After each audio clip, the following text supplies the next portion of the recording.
Okay, तो हम आगे कंटिन्यू करते हैं। सारे दिन के लिए तैयारी अमृत वेले से।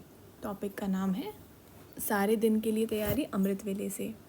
शांति धाम से अवतरित हुए हैं श्रेष्ठ कर्म करने के लिए।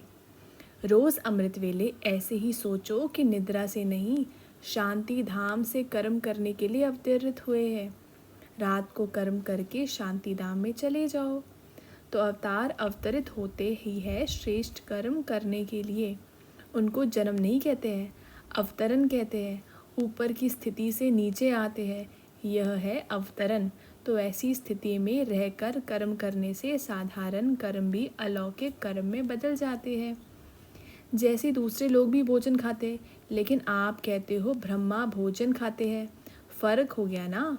चलते हो लेकिन आप फरिश्ते की चाल चलते, डबल लाइट स्थिति में चलते। तो अलौकिक चाल अलौकिक कर्म हो गया। नेक्स्ट टॉपिक है रोज अमृत वेले सारे दिन के लिए अटेंशन रखो। स्व की चेकिंग करो। सदा अनुभव करते हो कि हमारा आत्मिक स्वरूप का सितारा चमक रहा है। सदा चमकता है या कभी कभी चमकता है? जब बाप द्वारा नॉलेज का सितारा चमक गया तो अभी बुझ तो सकता नहीं, लेकिन चमक की परसेंटेज कम और ज़्यादा हो सकती है। उसका कारण क्या? अटेंशन की कमी। जैसे दीपक में अगर सदा घृत डालते रहो तो वह एक रस जलता रहेगा। घृत कम हुआ तो हलचल करेगा। ऐसे अटेंशन कम हो जाता है तो परसेंटेज की चमक भी कम हो जाती। इसलिए बाप दादा की श्रेष्ठ मत है, रोज़ अमृत वेले सारे दिन के लिए अटेंशन रखो। अटेंशन रहता भी है, लेकिन और अंडरलाइन करो, जहाँ अटेंशन होगा वहाँ किसी भी प्रकार का टेंशन नहीं हो सकता। जैसे रात होगी तो दिन नहीं हो सकता। टेंशन है रात, अटेंशन है दिन, तो दिन और रात दोनों इकट्ठे रह नहीं सकते। अगर किसी भी प्रकार का टेंशन है तो सिद्ध है, अटेंशन नहीं है। साधारण अटेंशन और संपूर्ण अटेंशन में भी अंतर है। संपूर्ण अटेंशन अर्थात जो बाप के गुण व शक्तियाँ हैं वे अपने में हो। नेक्स्ट टॉपिक है अमृत वेले से लेकर स्वचिंतन शुरू करो और बार बार स्वचिंतन के साथ साथ स्व की चेकिंग करो। चेकिंग नहीं करते, चिंतन करते। इसको एक दृढ़ संकल्प की रीति से अपने जीवन का निजी कार्य नहीं बनाते, इसलिए अलबेलापन आता है। जैसे भोजन खाना एक निजी कार्य है ना, वह कभी भूलते हो क्या? आराम करना ये निजी कार्य है ना। अगर एक दिन भी 2-4 घंटे आराम कम करेंगे तो चिंतन चलेगा। नींद कम की, जैसे उसको इतना आवश्यक समझते हो, वैसे स्वचिंतन और स्व की चेकिंग, इसको अब आवश्यक कार्य न समझने के कारण अलबेलापन आता है। पहले वह आवश्यक समझते हो या नहीं? अमृत वेले रोज़ इस आवश्यक कार्य को रिफ्रेश करो, तभी सारा दिन उसका बल मिलेगा। अगर फिर भी अलबेलापन आता है तो अपने आप को सज़ा दो। जो सबसे प्यारी चीज़ व कर्तव्य लगता हो, उससे अपने को किनारा करो।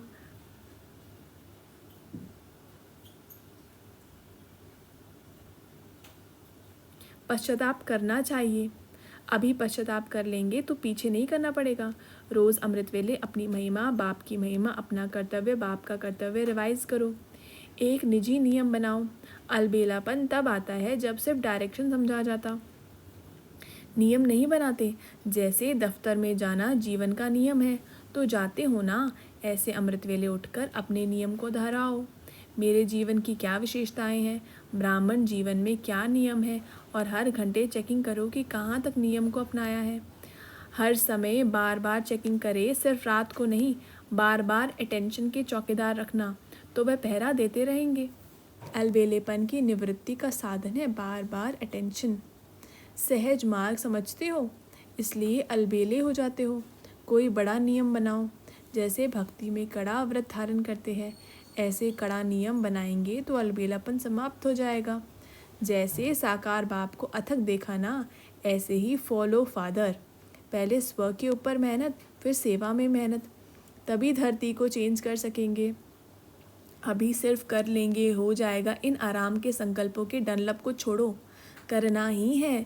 ये मस्तक में सदा स्लोगन याद रहे तो फिर परिवर्तन हो जाएगा। अमृत वेले से लेकर अपने आप को चेक करो कि जो व्रत लिया है उस पर चल रहे हैं। संकल्प क्या करना है, वाणी में क्या बोलना है, कर्म करते हुए कैसे कर्मयोगी की स्थिति में रहना है। यह व्रत लिया है ना, प्रवृत्ति में रहते कमल पुष्प समान रहेंगे। यह भी व्रत लिया है ना, जो कमल फूल समान होगा वह परिस्थितियों के वश हो सकता है क्या? वह तो न्यारा और प्यारा होना चाहिए। अगर श्रेष्ठ वृत्ति में स्थित हो तो कोई भी वायुमंडल वाइब्रेशन आदि डगमग कर सकते हैं क्या? वृत्ति से ही वायुमंडल बनता है। अगर आपकी वृत्ति श्रेष्ठ है तो वृत्ति के आधार से वायुमंडल को शुद्ध बना सकते हो।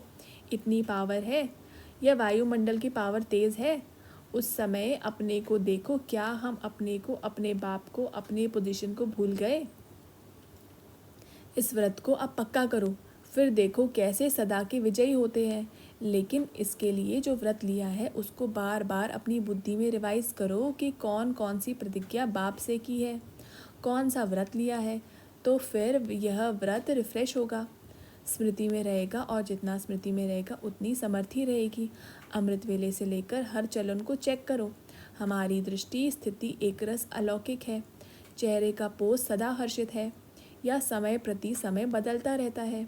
सिर्फ योग में बैठने के समय या कोई विशेष सेवा के समय अलौकिक स्मृति व वृत्ति रहती है, या साधारण कार्य करते हुए भी चेहरा और चलन विशेष रहता है। कोई भी आपको देखे कामकाज में बहुत बिजी हो, कोई हलचल को बात भी सामने हो, लेकिन आपको अलौकिक समझते हैं, तो चेक करो बोल चाल, चेहरा, साधारण कार्य में भी न्यारा और प्यारा अनुभव होता है। कोई भी समय अचानक कोई भी आत्मा आपके सामने आ जाए तो आपके वाइब्रेशन से, बोल चाल से ये समझेंगे कि ये अलौकिक फरिश्ते हैं। अमृत वेले से उठकर अपने को अटेंशन के पट्टे पर चलाना है। पटरी पर गाड़ी ठीक चलेगी ना, तो चेक करो कि सारे दिन में कोई ऐसा बोल तो नहीं बोला, व मनसा में कोई व्यर्थ संकल्प तो नहीं चला, या कोई कर्म रॉन्ग तो नहीं हुआ। हर संकल्प पर पहले से ही अटेंशन रहे। योग युक्त होने से ऑटोमेटिकली युक्ति युक्त संकल्प, बोल और कर्म होगा। नेक्स्ट टॉपिक है परिवर्तन शक्ति को कार्य में लगाओ। अमृत वेले से रात तक जो भी देखते हो, सुनते हो, सोचते हो व कर्म करते हो, उसको लौकिक से अलौकिक में परिवर्तन करो। ये प्रैक्टिस है बहुत सहज, लेकिन अटेंशन रखने की आवश्यकता है। जैसे शरीर की क्रियाएं, खाना पीना, चलना स्वतः है, सहज रीति करते रहते हो, तो शरीर की क्रियाओं के साथ साथ आत्मा का मार्ग, आत्मा का भोजन, आत्मा का पुरुषार्थ अर्थात चलना, आत्मा का सैर, आत्मा रूप का देखना व आत्मा रूप का सोचना क्या है, यह साथ साथ करते चलो तो लौकिक से अलौकिक जीवन सहज अनुभव करेंगे। नेक्स्ट टॉपिक है विधि पूर्वक चलो। स्वयं के पुरुषार्थ में और सेवा में सदा वृद्धि होती रहे, उसका सहज साधन कौन सा है? वृद्धि का सहज साधन है अमृत वेले से लेकर विधि पूर्वक चलना, तो जीवन वृद्धि को पाएगा। कोई भी कार्य सफल तब होता है जब विधि से करते हैं। ब्राह्मण अर्थात विधि पूर्वक जीवन। अगर किसी बात में स्वयं के पुरुषार्थ व सेवा में वृद्धि नहीं होती तो ज़रूर कोई विधि की कमी है। तो चेक करो कि अमृत वेले से लेकर रात तक मनसा वाचा कर्मणा व संपर्क विधि पूर्वक रहा अर्थात वृद्धि हुई। अगर नहीं तो कारण को सोचकर निवारण करो, फिर दिल शिकस्त नहीं होंगे। अगर विधि पूर्वक जीवन होगी तो वृद्धि अवश्य होगी। आप अमृत वेले विधि पूर्वक उठते हो तो देखो आपके यादगार चित्रों में भी विधि पूर्वक उठाते हैं। कितना प्यार से उठाते हैं, है जड़ चित्र, लेकिन कितने दिल से स्नेह से उठाते हैं। उठाते भी है तो खिलाते सुलाते भी है, क्योंकि आप इस समय सब कार्य याद में विधि पूर्वक करते हो। खाना भी विधि पूर्वक खाते हो, भोग लगाकर खाते हो ना, या जैसे है वैसे ही खा लेते हो। ऐसे तो नहीं किसी को खाना देना है इसलिए जल्दी जल्दी में भोग नहीं लगाया। अगर किसको देना भी है, कोई मजबूरी है, तो भी पहले अलग हिस्सा ज़रूर निकालो। ऐसे नहीं किसी को खिलाकर पीछे भोग लगाओ। विधि पूर्वक खाने से सिद्धि प्राप्त होती है, खुशी होती है, निरंतर याद सहज रहती है। तो अमृत वेले से लेकर रात तक जो भी कर्म करो याद की विधि पूर्वक करो, तब हर कर्म की सिद्धि मिलेगी। सिद्धि अर्थात प्रत्यक्ष फल प्राप्त होता रहेगा। सबसे बड़ी सिद्धि है प्रत्यक्ष फल के रूप में अतीन्द्रिय सुख की अनुभूति होना। सदा सुख की लहरों में, खुशी की लहरों में लहराते रहेंगे। पहले प्रत्यक्ष फल मिलता है, फिर भविष्य फल मिलता है। इस समय का प्रत्यक्ष फल अनेक भविष्य जन्मों के फल से श्रेष्ठ है। अगर अभी प्रत्यक्ष फल नहीं खाया तो सारे कल्प में कभी भी प्रत्यक्ष फल नहीं मिलेगा। अभी अभी किया, अभी अभी मिला, इसको कहते हैं प्रत्यक्ष फल। यह वरदान की विशेषता है कि वरदानी को कभी मेहनत नहीं करनी पड़ती। जब भक्त आत्माएं भी मेहनत कर थक जाती है तो बाप से वरदान ही मांगती है। आपके पास भी जब लोग आते हैं योग लगाने की मेहनत नहीं करने चाहते तो क्या भाषा बोलते हैं, कहते हैं सिर्फ हमें वरदान दे दो, माथे पर हाथ रख दो। आप ब्राह्मण बच्चों के ऊपर वरदाता बाप का हाथ सदा है। श्रेष्ठ मत ही हाथ है, स्थूल हाथ तो 24 घंटे नहीं रखेंगे ना। यह बाप के श्रेष्ठ मत का वरदान रूपी हाथ सदा बच्चों के ऊपर है। अमृत वेले से लेकर रात को सोने तक हर श्वास के लिए, हर संकल्प के लिए, हर कर्म के लिए श्रेष्ठ मत का हाथ है ही। इसी वरदान को विधि पूर्वक चलाते चलो तो कभी भी मेहनत नहीं करनी पड़ेगी। मर्यादाओं का पालन करो। अमृत वेले से लेकर रात तक की मर्यादा पूर्वक जीवन को अच्छी तरह से जानते हो। उसी प्रमाण चलना, यही पुरुषोत्तम बनना है।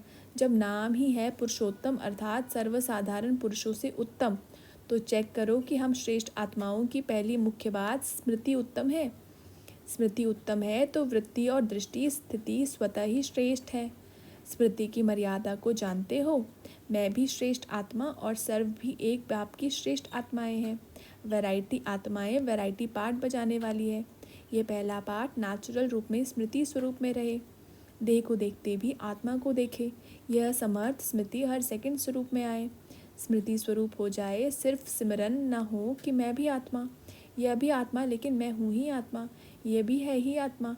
इस पहली स्मृति को मर्यादा स्वयं को सदा निर्विघ्न बनाती है और औरों को भी इस श्रेष्ठ स्मृति के समर्थपन के वाइब्रेशन फैलाने के निमित्त बन जाते हैं, जिससे और भी निर्विघ्न बन जाते हैं।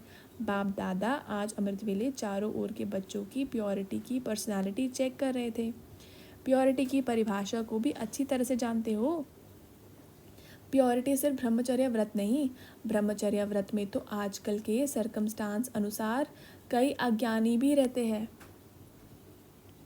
ज्ञान से नहीं लेकिन हालातों को देखकर कई भक्त भी रहते हैं। वो कोई बड़ी बात नहीं है, लेकिन प्योरिटी को सारे दिन में चेक करो। पवित्रता की निशानी है स्वच्छता, सत्यता।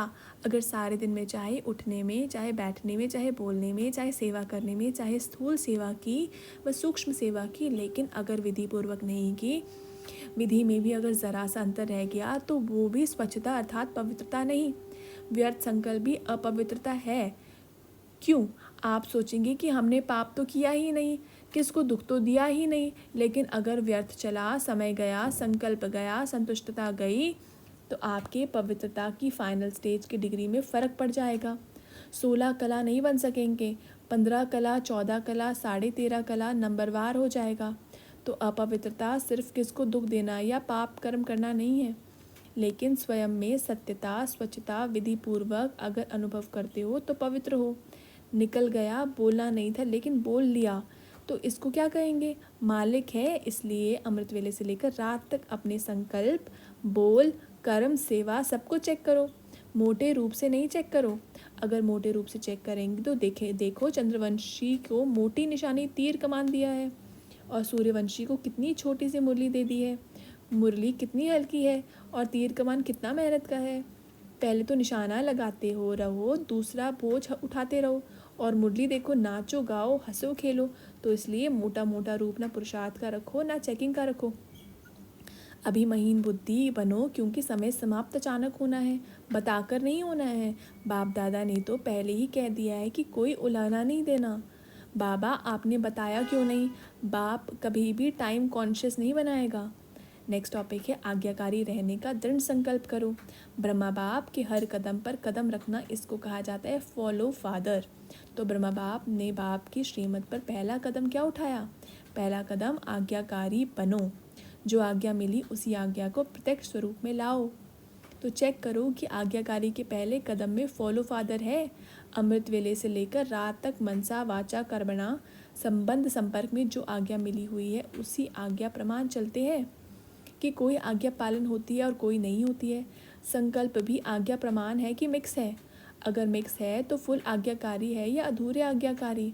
हर समय के संकल्प की आज्ञा स्पष्ट मिली हुई है। अमृत वेले क्या संकल्प करना है यह भी स्पष्ट है ना। तो फॉलो करते हो कि कभी परम धाम में चले जाते हो और कभी निद्रा लोक में चले जाते हो। हर कर्म में हर समय कदम पर ही कदम है। बाप का कदम एक और बच्चे का कदम दूसरा हो तो ऐसे आज्ञाकारी नहीं कहेंगे ना। चाहे परमार्थ में चाहे व्यवहार में, दोनों में जो जैसी आज्ञा है वैसे आज्ञा का पालन करना। उसकी परसेंटेज चेक करो। चेक करना आता है तो पहला कदम आज्ञाकारी बनो। आज्ञाकारी को सदा बाप की दुआएं स्वतः मिलती है और साथ साथ ब्राह्मण परिवार की भी दुआएं हैं। तो चेक करो कि जो भी संकल्प किया, चाहे स्व के प्रति, चाहे सेवा के प्रति, चाहे स्थूल कर्म के प्रति या अन्य आत्माओं के प्रति, उसमें सबकी दुआएं मिली। क्योंकि आज्ञाकारी बनने से सर्व की दुआएं मिलती है और यदि दुआएं मिल रही है तो उसकी निशानी है कि दुआओं के प्रभाव से दिल सदा संतुष्ट रहेगा, मन संतुष्ट रहेगा। नेक्स्ट टॉपिक हम नेक्स्ट वीडियो में कंटिन्यू करेंगे। दृढ़ता, उमंग, उत्साह द्वारा सर्व कमजोरियों की विदाई।